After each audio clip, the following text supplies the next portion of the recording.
देश का मिजाज वेस्ट। लेट्स माइक देश का मिजाज और खबरें वेस्ट से।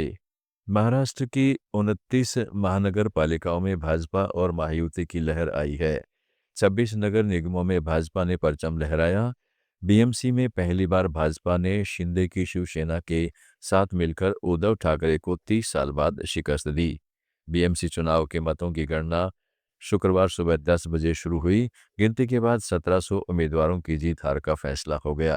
भाजपा ने पहली बार अपने साथी एकनाथ शिंदे की शिवसेना के साथ मिलकर अपना मेयर बनाने जितना बहुमत हासिल कर लिया है। भाजपा सांसद सुधांशु त्रिवेदी ने महाराष्ट्र के चुनाव में महायुति के प्रदर्शन पर कहा कि आप सभी ने देखा कि आज महाराष्ट्र नगर निगम चुनाव में भाजपा और हमारे गठबंधन सहयोगियों के साथ महायुति ने शानदार सफलता हासिल की है। यह दिखाता है कि प्रधानमंत्री मोदी के नेतृत्व में भाजपा और एनडीए के प्रति स्वीकार्यता लगातार बढ़ रही है। उसके लिए हम महाराष्ट्र की जनता का धन्यवाद करते हैं। आप सभी ने देखा कि आज महाराष्ट्र नगर निगम में भारतीय जनता पार्टी और हमारे गठबंधन सहयोगियों के साथ महायुति ने शानदार सफलता अर्जित की है।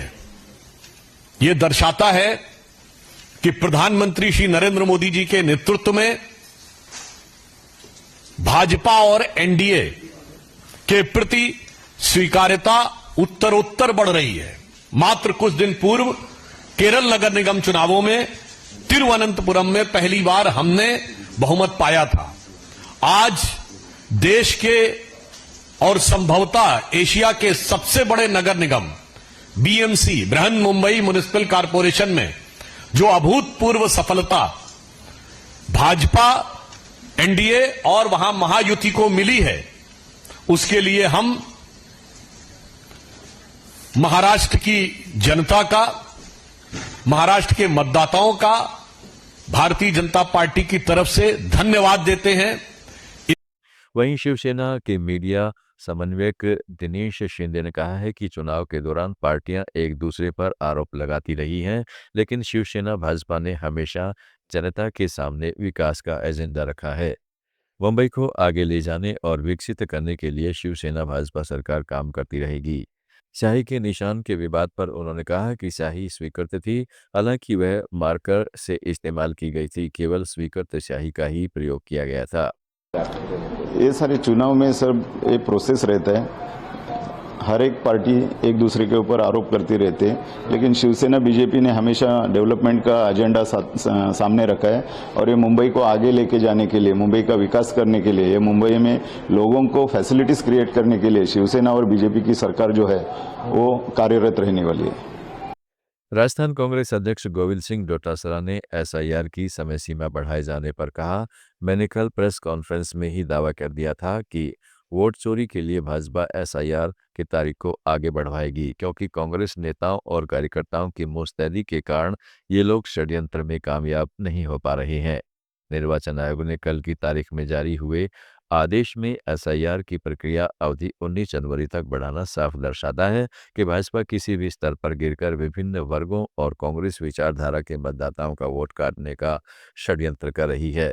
ये लोग तारीख बदल सकते हैं, नियम बदल सकते हैं, नियमों के विरुद्ध काम कर सकते हैं।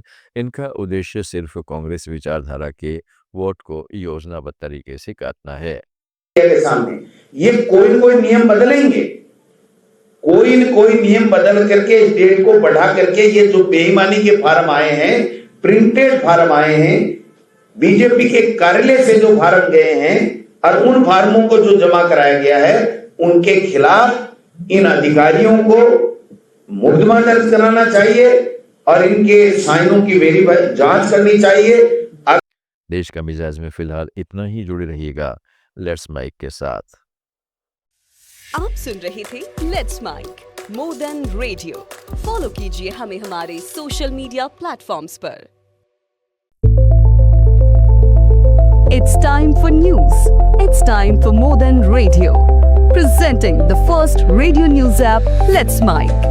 Let's Mic, a news-based app on your phone where you get to watch and listen news, talk shows, interviews, radio show podcasts. On Let's Mic, you get all relevant information of TV,